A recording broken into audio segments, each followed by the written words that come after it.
Hey guys, how's it going? Kripparrian here. So today I'm going to review another batch of cards from the One Night in Karazhan expansion that's coming up in about a week now.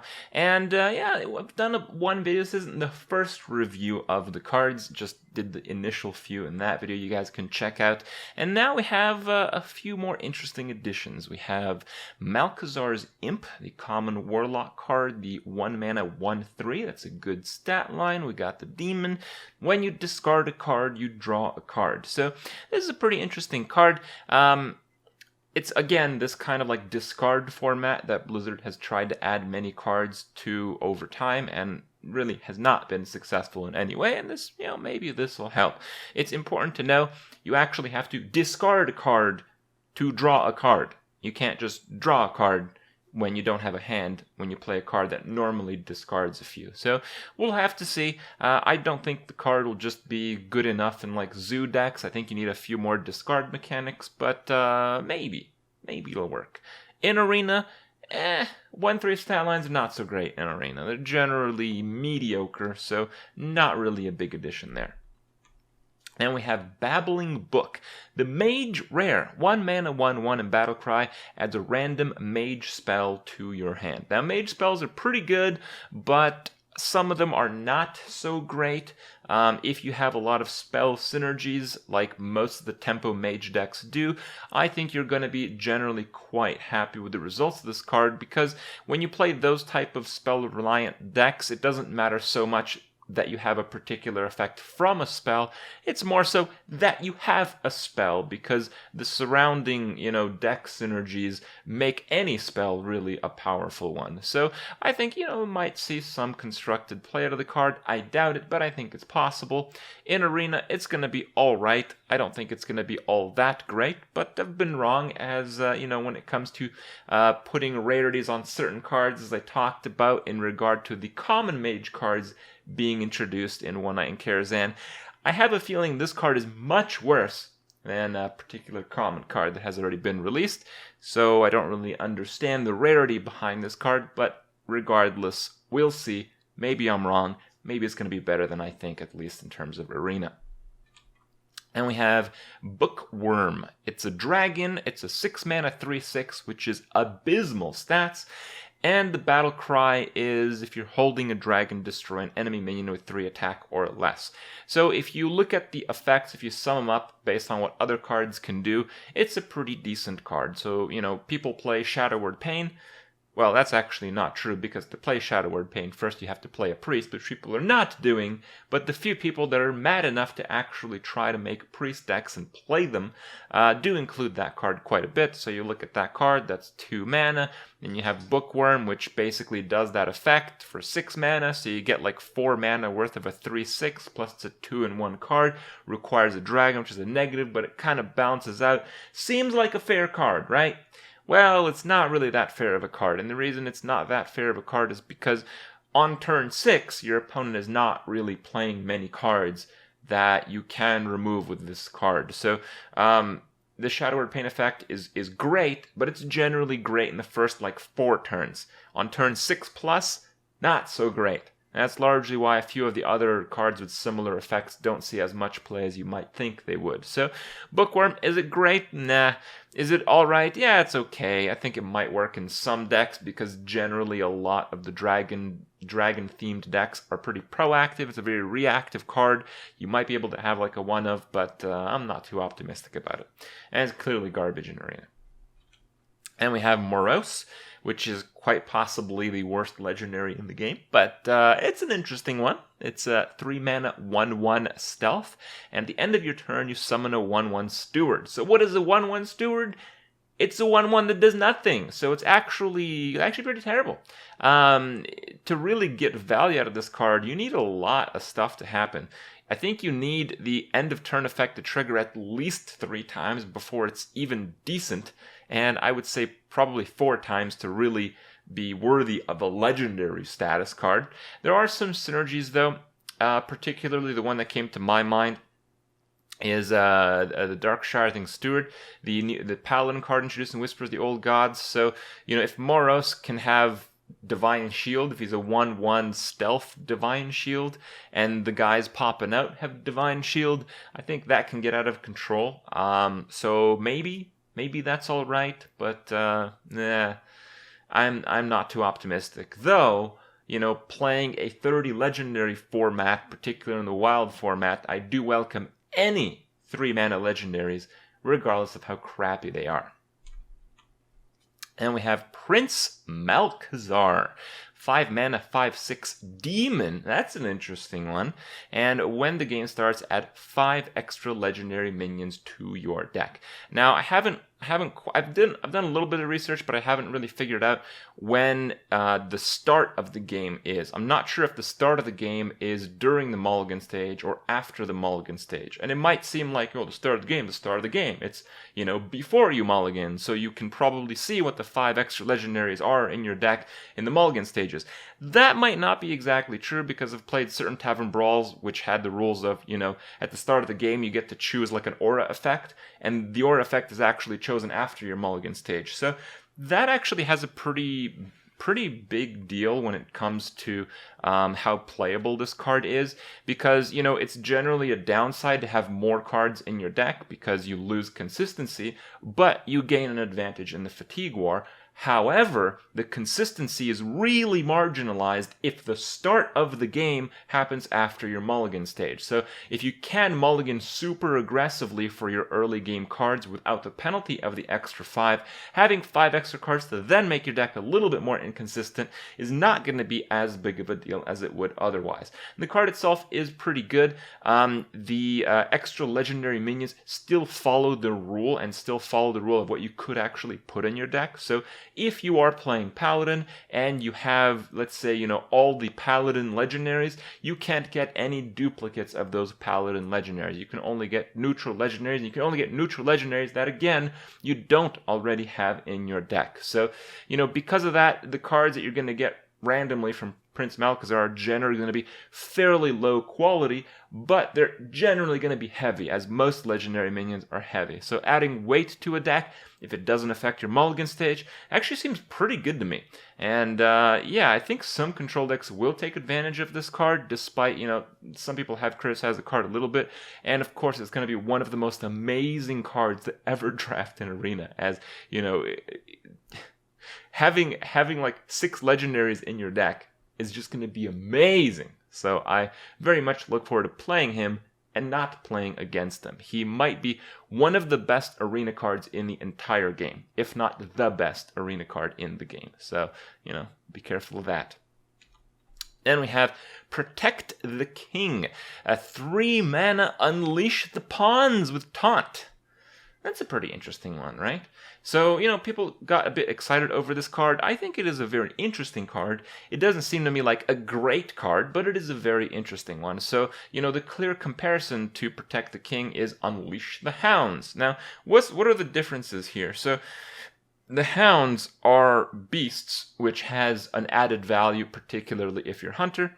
And the Hounds have charge, while Protect the King gives you taunts. So, how valuable is the taunt keyword versus the charge keyword? Now, in the objective sense, charge is considerably more valuable. I don't think you'll ever see any minion with the same stats of charge and taunt. Usually the one with charge is going to have far fewer stats for the same mana cost.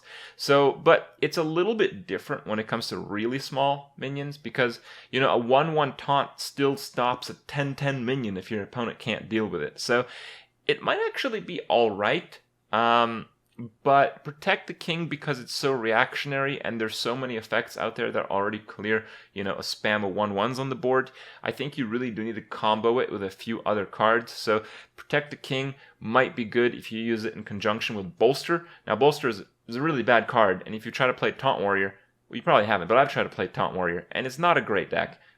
So will this really make the difference? No, probably not.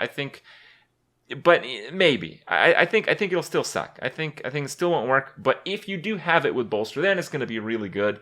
I think a 5 mana spam of 3/3 taunts is actually pretty good, particularly against the aggressive decks, which can't deal with that many taunts.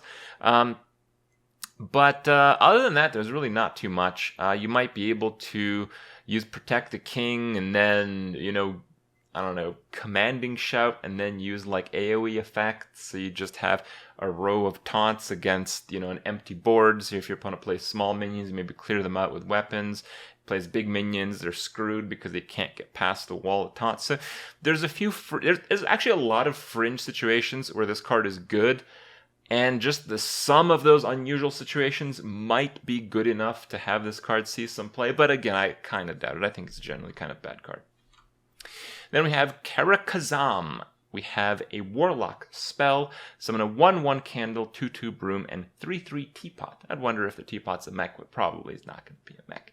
So what do we get here? We get 6/6 worth of stats in 5 mana. And the clearest comparison, I think, for me is Silverhand Knight. Silverhand Knight is a really good card in Arena, really for all the classes, so I think this is going to help Warlock a little bit. It's very difficult to assess the card because in Arena, you generally want minions that are bigger. You want fewer minions that are bigger. You just want big stuff. In Constructed, it's different because it's like the buff meta. You want smaller things, but more things. So Cara Chasm is a little bit worse than Silverhand Knight for Arena, but a little bit better than Silverhand Knight for Constructed. Now, is Silverhand Knight good enough to play in a Warlock deck? Yeah, maybe, but generally it's only going to be good in a Zoo deck, and I think you'd lose too much consistency having a just kind of casual, like whatever 5-drop. The Zoo is really powerful because every single hand you're going to start with is going to be very effective at dominating the board. This card's going to not do that. You don't want this card in your opening hand, and it doesn't create a win condition later on unless it's a kind of a passive back and forth game. So I don't really see it happening in Constructed, even though it's going to be better for Constructed than Arena, but I think it's going to add some consistency to Arena Warlocks. It's not that great of a card, but it's a pretty good card, and it's in the common slot. So in Arena, it's not about who has the best commons, it's who has the largest number of pretty good commons. And this helps. This helps Warlock move up ahead and gain some consistency in that regard. And we have Pompous Espeon, 2 mana, 3/2 taunt. This is direct power creep over Frostwolf Grunt. Not like Frostwolf Grunt was seeing any kind of play, so I'm not upset that they make cards like these, but I am a little bit upset that they make cards like these in adventure expansions, because, there's only like 40, I think 45 cards in it, so generally in all the adventure expansions I've seen in the past, the only I would say, it's not exactly lazy, but let's just call it a lazy card. The only lazy card I could find was the Tiny Fin. And Tiny Fin is actually a pretty interesting card because it's a Murloc. So even though it's very much like some other cards in the game, the fact that it is a Murloc is actually fairly unique. And there's more to the card than it seems. For Pompous Espeon, there's nothing more to the card than it seems. It is what it is. Nobody's going to play this card. It's going to be good for Arena, but really, even 2-drops don't really matter that much for Arena. As good as they can be, they just generally trade for other 2-drops. So it's very whatever. It's just kind of disappointing to see this actually take up a slot in the adventure set. You only have 45 cards. Why do we have to have filler garbage? I don't know. So I'm a bit disappointed with that. I thought at least in these adventures we would not have trash cards filling up the card slots, but that seems to not be the case. And we have a Zubat, 3 mana, 3/3 mech, and give a random beast, dragon, and Murloc +1/+1. So presumably, if you have a beast in play, if you have a dragon in play, and if you have a Murloc in play, they each get +1/+1, and +1/+1 is an active effect. So in some cases, if you played like the beasts or the dragons in earlier stages in the game, it's kind of like a charge effect. So it's actually really good. You can compare it to Shadow Sun Cleric. Shadow Sun Cleric, even though it doesn't see like any constructed play whatsoever, if you actually try the card in constructed, it's actually pretty good. So this is slightly better than Shadow Sun Cleric if it hits any one of those 3 types. And it's a mech, so it's a lot better in some cases if you have some synergy with the mech. So I think it's going to be a pretty interesting Arena card, and I'd be interested to see how much, not how much the card carries your deck, but how much synergy carries from this card. So, if you draft like 4 of these in Arena, how good are just trash 2-drop beasts? They might actually be really good. because you'd have so many candidates for buffed off the Zubat. So there's a lot of interesting things in the synergistic level of things that I think might see this card be a very powerful arena one.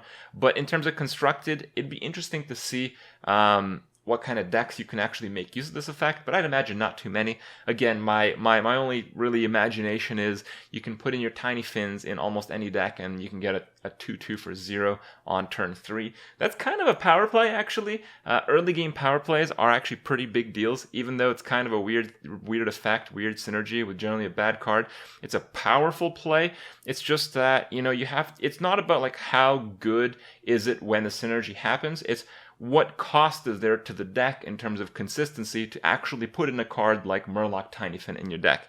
And generally, the price of that in terms of consistency is kind of high. So I don't really see that happening, but it's a really wild card, and it's possible.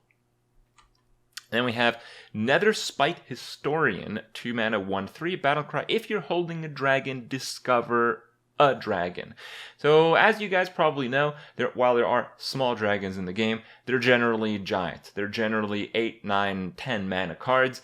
So if you could ever pull off this effect, you're going to have a very, very nice selection. You're either going to have a few mid-range options, which might be good against like Zoo decks, or you're going to have some ridiculous late game options which are going to improve your odds against control decks. So the effect is actually extremely strong, and even though the card looks underwhelming, effects that are this strong, I think in some way do find their way into constructed decks.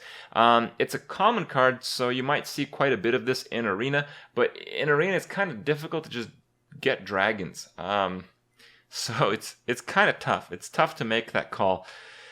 I feel like this is going to be on the back end of some very crappy Arena decks. I think people are going to see this card, they're going to see it a few more times, they're going to draft like 3 of them, and the next 25 cards in their deck are going to be dragonless. So they're going to end up with just the worst deck ever. I think there's going to be a bit of that. I think it's probably going to cause more harm than good in Arena, but we'll see. Then we have Silverware Golem, a 3 mana 3/3 Warlock card. If you discard this minion, you summon it. So it's like the Magic the Gathering Madness effect. Magic Gathering had this effect be extremely broken, but in Hearthstone, I think it's quite welcome. I think it is actually the type of card, the type of mechanic that can push the discard deck a little bit over the top. Not like random damage garbage like we've seen in the past when you discard a card. No, we need minion. We need onboard effects, tempo. This is it. This card delivers it. I think it's probably good enough to put on your Zoo decks because a 3 mana 3/3 isn't really that big of an opportunity cost. But if you do ever forcefully discard this card, it's a big deal in terms of tempo. So I think we might see some play. In Arena, not bad. And we have Medivh the Guardian. So this is his expansion. This is, I think, the first card that is also a hero, but the hero skin, the Mage skin, Medivh, is like the post, him screwing up the world of Azeroth. So there's probably going to be some interesting interactions when he sees his own card being played of an earlier time. The Guardian, 8 mana, 7/7, Battlecry, equip at your Staff of the Guardian. So stat-wise, it's alright, but what is this weapon? It is a pretty interesting one. After you cast a spell, summon a random minion of that cost and lose 1 durability. So the idea is you play Medivh, your weapon doesn't go anywhere, and your spells, which are generally some of the highest tempo cards in the game, generate even more tempo as they summon things. So is that a good effect? Yeah, that's a really good effect. Is it good enough? It's a tough one. And the reason it's a tough one is because ladder right now is dominated by classes that have and use weapons. A lot of warriors of many different kinds. We have shamans. We even have a decent amount of mid-range hunters out there. So there's a lot of weapon removal. There's almost every deck has weapon removal if it's not an aggro deck. Aggro deck doesn't need weapon removal, particularly against this, because Medivh is an 8-cost card. Aggro is generally going to kill you before you can make use of this because it's kind of like a turn 9 effect. And you play Medivh on 8.